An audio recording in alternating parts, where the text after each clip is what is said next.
Nájde mi niečo lepšie na chode, nech nevidím. To bolo ovedo. Ježiši. Za posledný mesiac som prežil najväčšie útrapy od svojho narodenia. Dostávam stále polovičnú gážu. Neviem, dokedy to takto vydržím. Gennaro, prečo neješ? 5 krát som to dnes robil bez rozpakov. Šikovné ruky. Je to ťažké, preto sme opakovali 5 krát, rozumieš? Oco, môžeš mi napísať úlohu? Prosím ťa, som unavený. Tati si v poslednom čase dosť dobre nudný, no? Ty si zo dňa na deň drzejší.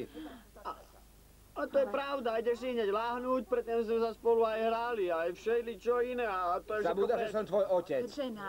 Gennaro, ukludni sa. Ukludni sa, jedz, lebo všetko bude studené. Vôbec mi to nechutí. Je tam korenie. A kde je feferónka? Nie, to je pri ostre, to tam nepatrí. A keď feferónky existujú, majú tam byť. A paprika tiež. V robote mi ustavične prizvukujú.